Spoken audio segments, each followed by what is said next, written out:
حد سے زیادہ غیر ملکی شپنگ کمپنیوں پر انحصار۔ کیا پاکستان کے پاس اپنا ایک بھی کارگو کنٹینر جہاز نہیں؟ سالانہ اربوں ڈالرز کا نقصان۔ تہلکہ خیز رپورٹ۔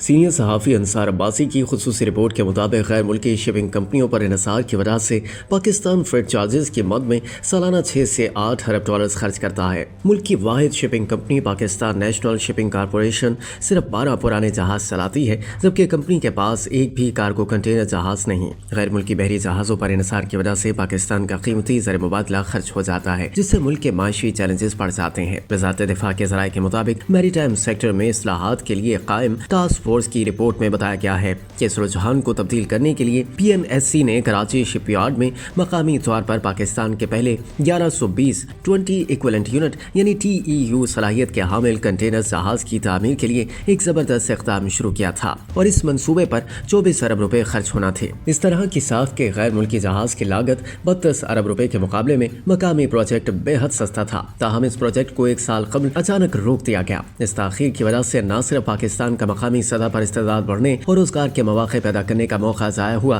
بلکہ اس کا نتیجہ آمدنی میں نمایاں حد تک نقصان اور پروجیکٹ کی لاگت میں اضافے کی صورت میں سامنے آیا۔ لیکن اب اس پروجیکٹ کو ایک مرتبہ پھر بحال کر دیا گیا ہے، جس سے ملک کے میری ٹائم سیکٹر میں بہتری کی امید پیدا ہوئی ہے۔ ذرائع کے مطابق PNSC کے اس اقدام پر پہلے عمل ہو جاتا تو یہ مقامی جہاز سازی کی جانب ایک تاریخی تبدیلی کا پیش خیمہ ثابت ہوتا۔ غیر ملکی شپنگ کمپنیوں پر پاکستان کا انحصار کم ہوتا، جبکہ فریٹ چارجز کی مد میں بھی اربوں کی بچت ہوتی۔ پروجیکٹ کے لیے ادائیگی کا ایک بڑا حصہ ملکی کرنسی یعنی روپیے میں ہونا تھی، جس سے زر مبادلہ کے ذخائر پر بھی بوجھ میں کمی آتی۔ لیکن پروجیکٹ پر عمل میں تاخیر سے نہ صرف آمدنی میں کمی واقع ہوئی ہے، بلکہ لاگت میں اضافے کا خطرہ بھی بڑھ گیا ہے۔ اس سے ملک کے مالی شعبے پر دباؤ بڑھے گا۔ ذرائع کے مطابق اسی دور میں عالمی سطح پر صف اول کی صنعت سمجھی جانے والی پاکستان کی شپ بریکنگ انڈسٹری بھی ڈرامائی طور پر زوال پذیر ہے۔ گڈانی شپ بریکنگ یارڈ، جو 1980 کی دہائی میں دنیا کا تیسرا سب سے بڑا یارڈ تھا، اب صرف 0.3 ارب روپے سالانہ کماتا ہے۔ فرسودہ انفراسٹرکچر، ناقص رابطہ کاری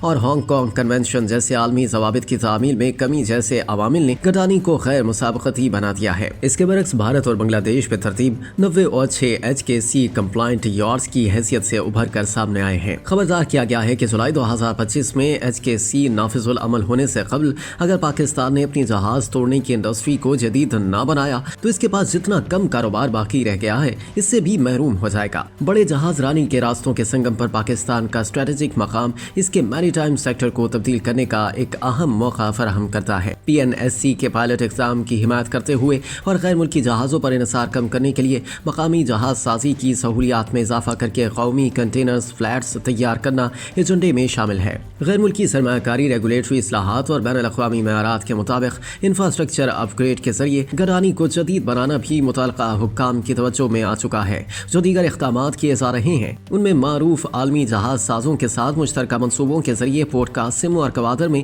بین الاقوامی معیار کے شپ یارڈز کی تعمیر شامل ہے، اور مقامی جہاز رانی کی سرگرمیوں میں اضافے اور اندرون ملک نقل و حمل کے اخراجات میں کمی لانے کے لیے ایک پورٹ سے دوسرے پورٹ تک کارگو کی نقل و حرکت کو کوسٹل ٹریڈ کے طور پر درجہ بند کرنا شامل ہے۔ کہا جاتا ہے کہ میری ٹائم سیکٹر پاکستان کی معیشت کے لیے بے پناہ مواقع کا حامل شعبہ ہے۔ جہاز سازی ایک ایسی صنعت ہے جو مزدوروں کے لیے ہزاروں ملازمتیں پیدا کر سکتی ہے، جبکہ قومی بیڑا فریٹ چارجز کی مد میں اربوں کی بچت کر سکتا ہے۔ زر مبادلہ کے اخراج کم ہو سکتے ہیں۔